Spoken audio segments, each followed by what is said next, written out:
So you know it's white supremacy, right? Like you understand that everything Donald Trump is doing is white supremacy. Now, I know that some of you are tired of hearing that, or you don't want to hear that. I know that that sounds like it's too oversimplified of an answer, or whatever the case may be. But if you simply look at the data points you have, it's undeniable. When he first got inaugurated, the first thing he did was sign an executive order to end birthright citizenship. Do you know that birthright citizenship is enshrined in the 14th Amendment because of white supremacy?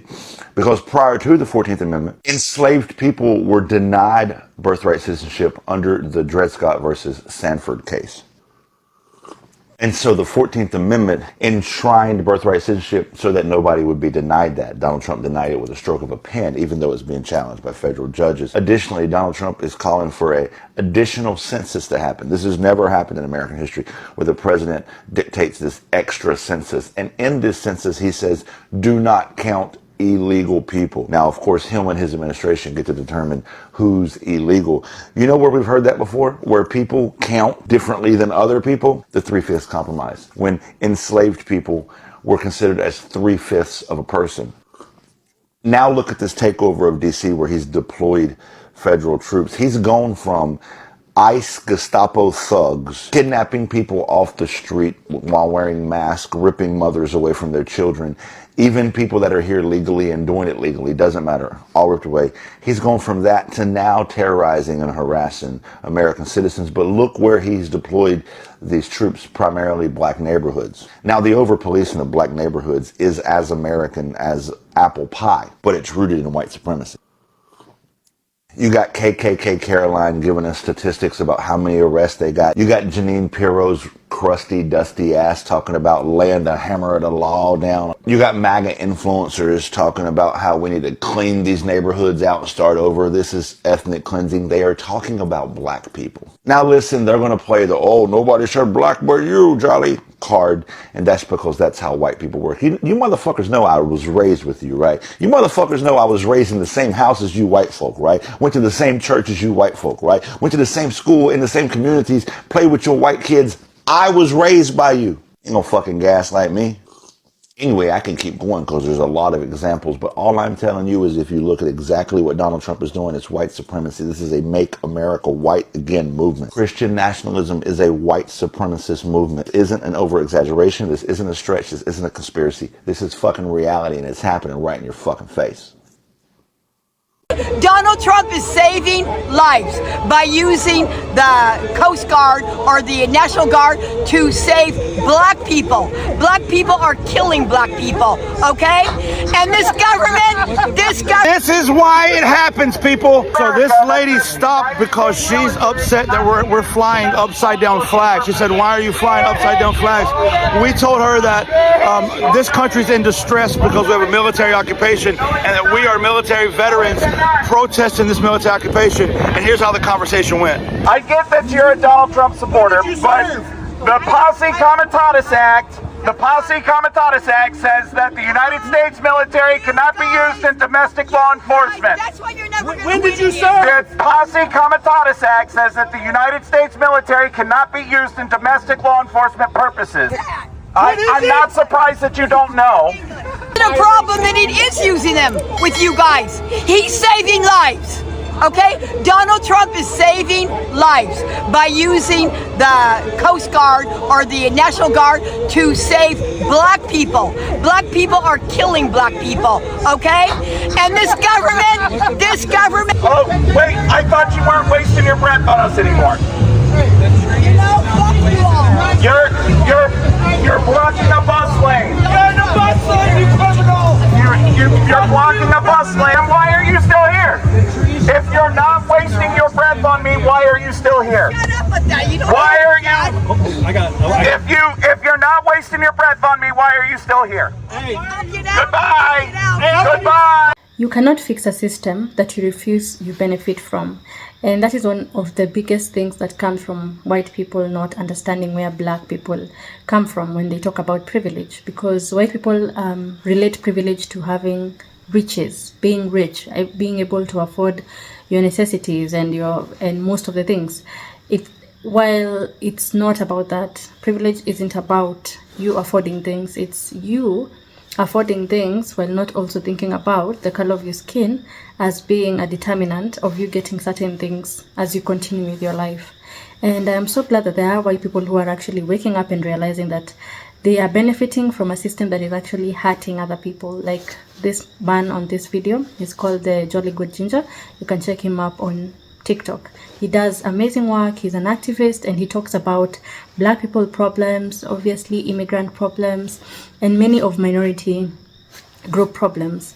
You know, talking about the mass deportations, talking about how there are black people who have been veterans who come back from wars, you know, fighting for their country, fighting for the flag, fighting for the American people. You know, when you go to fight, you do not say that I'm going to fight for only black people. There are black people who go to fight and they do not say that they're fighting for specifically black people. They fight for all of the American people. And yet when they come back, they're still treated as a black person. They're not treated as a citizen of America. The people who those people fought for, the men and women who went to fight for this American people. They come here and then they get bullied by police officers. They get bullied by the rest of the citizens who do not think of them as worthy to live with them. And I'm so glad that there are so many white people who are waking up to realize that a system that, you know, hurts other people and then motivates other people or grows other people is not a system that you can actually prosper with. You cannot prosper when a system is literally shedding tears and blood of other people. That can never work. Your country can never prosper if that is the lane that you're taking. But before I give my full commentary, let's dive and listen to what more he has to say, and then we'll come back and talk about it.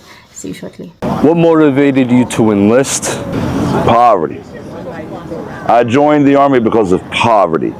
You know, the number one recruitment tool of the United States military is to go to highly impoverished areas and offer things that America doesn't offer you, like health care, housing, income, stability. We offer our soldiers socialism to go abroad and defend capitalism. And I was too poor to say no. I was in the Army from 2001 to 2014, served in Iraq and Afghanistan, both theaters. I got out of the military 7 years short of a 20-year career, and that doesn't happen that much. And the reason I did is because the longer I was in the military and the more I saw what America did abroad and what we were really, our true motivations were, it made me realize that America was not on the right path. And you know, I would talk to Iraqis and say, hey, why do you hate America so much? And they would say, you know, you invaded our country, you blew our neighborhoods up. Started realizing, shit, maybe we're the bad guys. So, you know, coming back home, getting off the Kool-Aid and realizing what my country really is, which is a place where white supremacy has never been held accountable. White supremacy is the root of this whole thing, and it's never been held accountable. There's never been a time where we corrected the wrongs of white supremacy. And so we're taught from a young age to put our hand over our heart and declare our allegiance to a flag, but that flag never declares its allegiance back. In a relationship where love is only sent one way, that's toxic. If my own child was in a relationship and they loved their significant other, but their significant other ignored them, wouldn't provide them housing, wouldn't take them to the hospital when they were sick, wouldn't feed them when they were hungry, wouldn't let them in when they were cold, then I would tell my child to get the hell out of this toxic relationship. But yet here in America, we're told to stay in that relationship because that's patriotism. Patriotism is demanding better of your country. And where we're at now is where America was always heading, because we chose not to hold white supremacy to account, and because we chose not to provide the most basic needs of a society. And so when this is over, we can't go back to the status quo. Hey! Fuck Donald Trump! Hey. R.I.P. Nipsey. Listen, before I say what I gotta say, I'm gonna say what needs to be said. Currently, the unqualified, undeserving Fox News host that has the title of Secretary of Defense, he is attempting to erase the history of our armed forces. There were black, indigenous, and people of color who went to war for this country only to come home to be hated. The Tuskegee Airmen existed. The Buffalo Soldiers existed. II and came home to no GI Bill. These same soldiers drafted in Vietnam and came home to no home, only hate. The people that fight beside us, no matter their race, ethnicity, sexual orientation, identification, every single one of them have more patriotism in their fucking pinky than that goddamn draft dodger Trump. How dare he sit in that Oval Office and delegitimize veterans of this country, fire employees of the Veterans Affairs, take away the things we have fought for. Speaking of fighting, when my country called me and said, go to Iraq, Jolly, I went. My country called me and said, go to Afghanistan, Jolly, I went. Well, now my country's called me to come to Washington and fuck it, I'm here.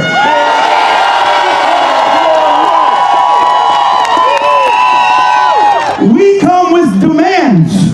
Let me list them for you. Right now, in the building behind me, in the Senate chamber, there is a vote for cloture happening right now. Demand number one, Senate Democrats, get your head out of your ass.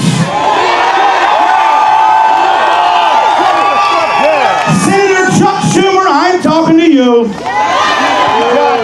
Vote no on cloture, or we will do what we do best, and we will rally the troops to make sure you never see a re-election. Demand number two. Currently, there is an unelected South African billionaire running amok in our capital. My instructions for this is clear. Get his ass out.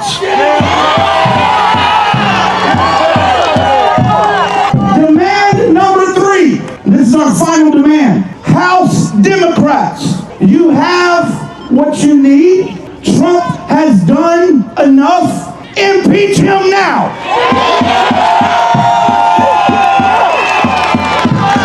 You cannot pass executive orders that are in direct violation of our Constitution. You can't take an oath to the same Constitution that you wipe your ass with. You cannot come in and day out and ignore the courts, ignore the legislative branch, ignore the checks and balances. You cannot call yourself the law as he has done. This is grounds for impeachment. House Democrats, that's your sign. Impeach him now. The Trump administration is actually not following through on what they said. They said the focus was on safety and security of our communities, and in fact, they are not going after criminals. They are going after family members. They are making kids in schools afraid that if they get off the school bus, their parents might not be there when they get home. So that is former Congresswoman and current candidate for governor of Virginia, Abigail Spanberger. You see, the current governor of Virginia, Glenn Youngkin, has required by executive order that Virginia police and law enforcement entities are help ICE. They're required to help ICE do exactly what she was just describing. Take kids' parents away and invade workplaces and take people out of courtrooms that are doing it legally, et cetera, et cetera. If she becomes governor, she's going to end the police cooperation with ICE. What we've seen across the country is that governors that stand up to this administration have the most success in keeping their bullshit out of their states. Governor Pritzker kept the guard out of Illinois. Governor Moore kept the guard out of Maryland. And so now if Abigail Spanberger becomes governor, she's going to keep ICE at bay in Virginia. That's what the fuck we need. Listen, I've got to take a moment from everything happening in the world to talk about my local politics because I live in Virginia. Early voting has begun. Did you vote yet? Because you need to do that. Because how Virginia looks very, very soon is going to be dependent upon whether or not you voted and whether or not law enforcement is helping ICE kidnap mothers and hardworking people and people doing it legally or not is literally going to be in your hands. Go fucking vote. Racism is so ingrained into America that most white people do not even realize they are being racist. It is so ingrained, it is in the foundation of America that so many white people do not even understand what black people go through because it is a norm. It is normal for white people to go over a racism face. It is so normal for even, celebrities. We see celebrities having at a certain point speak terribly about black people or Asian people or just a minority group. You find them having gone through a phase and then they come back later, apologizing. And it begs the question, do you have to go through a racism phase for you to be a white person? Like, is it like a rite of passage? Because it doesn't make sense. So many white people have to go through a phase where they have been racist, then realize, oh, racism is not cool, then change their ways.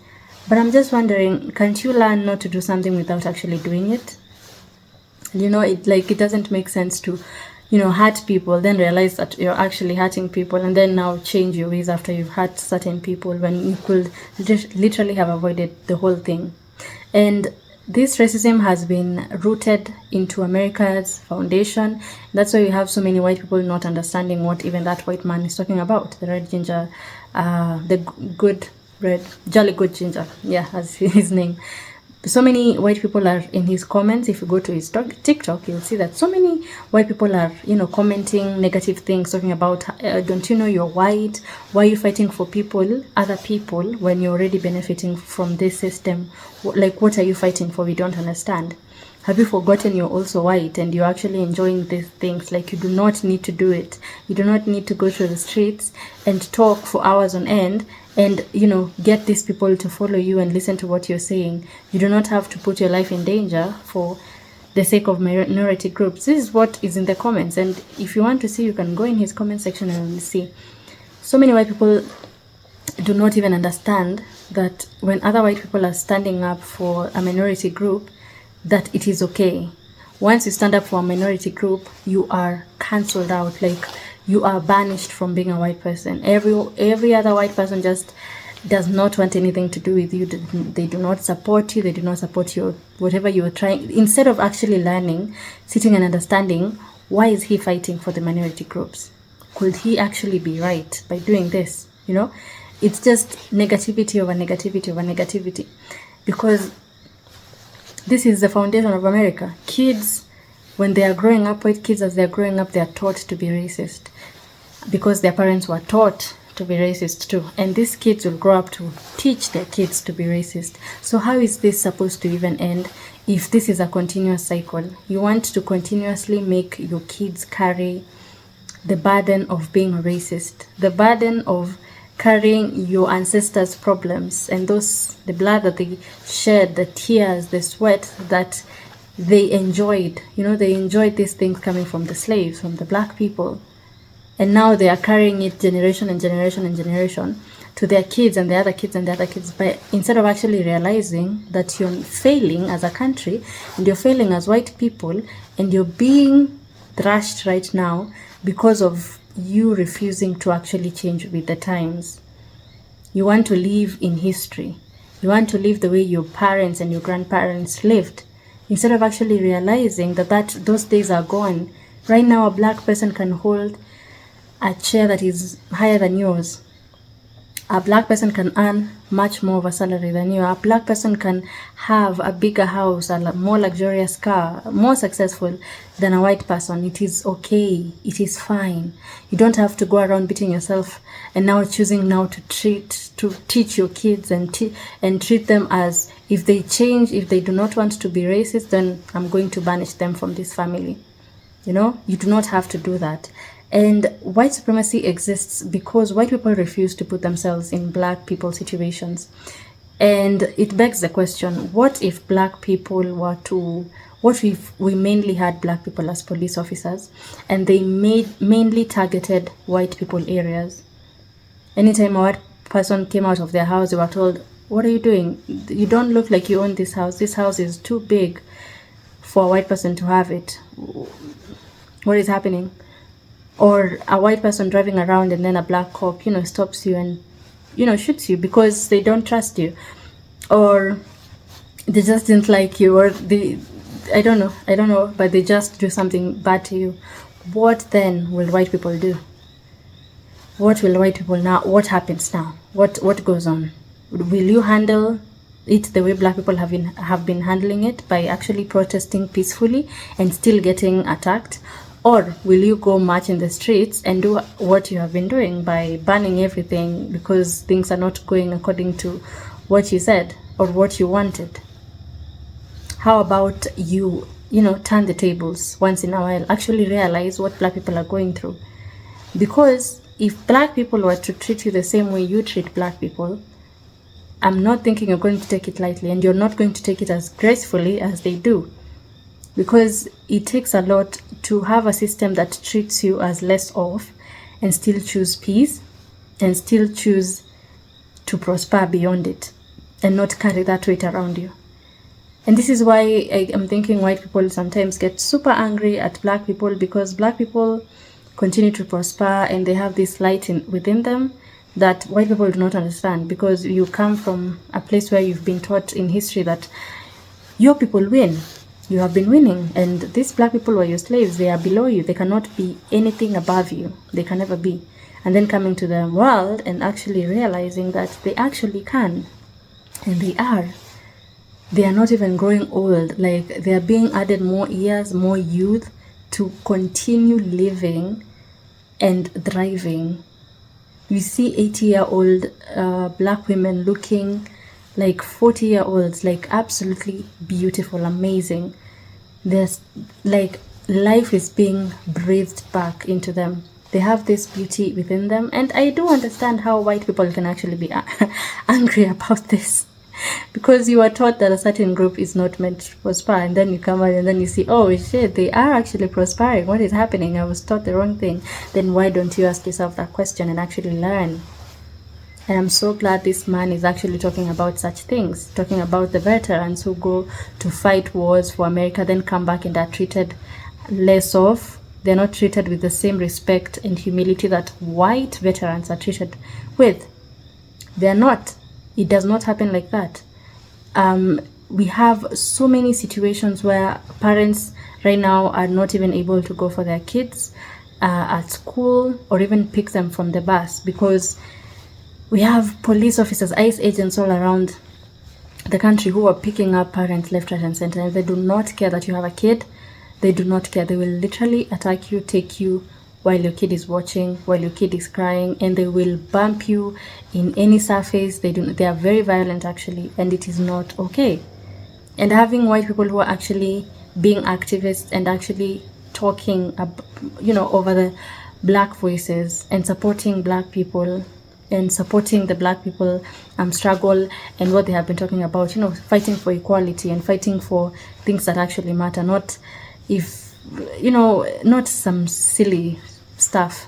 Actually talking about things that actually matter, talking about how black people are not treated the same, how housing is different for black people and white people, how black people have not been paid their reparations. They did help build America. You can pay reparations. You did pay the people who owned slaves so that you can apologize to them. You apologize to the people who owned other people, but you cannot apologize to the people who are actually owned. You can. You did that. You paid other people who did not deserve, people who, rode off the backs of black people. So why can't you pay those black peoples whose backs were ridden? And we act like slavery was a long time ago. Even in the 1940s, there was still slavery. The 1970s, there was still slavery. So let's stop acting like those people are dead. Those people no longer exist. They're still alive. If you wanted to, you could pay. And having more white people actually speaking, because anyway, they have shown that they do not listen to black people when black people speak. And that is why we have still so many fights that black people are fighting for. And having, white people who actually support what black people have been fighting for, who actually understand, because not all white people who cry yes are all on the yes side. Not all white people should be trusted, but the actual people who put in the work, who try and learn, who call out their own people, call out white supremacists, call out everyone who is going against what is actually right and what is actually correct. Those are the kind of white people who we love, and those are the kind of white people who will prosper in this life. Let me tell you, because you cannot tell me that your parents and your grandparents have been doing these evils over a certain people, and then you expect that you yourself, your hands are clean. Can never happen until you actually repent and actually do something about what you have been taught, because you do not have to live the same way you were taught. You can do something different. You realize that, right? Okay. If you've learned something today, if you've enjoyed today's watch, kindly consider subscribing, sharing and liking, and I hope to see you in the next video. Also comment what you think about this particular topic. I'd like to interact with you in the comment section below, and I hope to see you in the next video. Goodbye.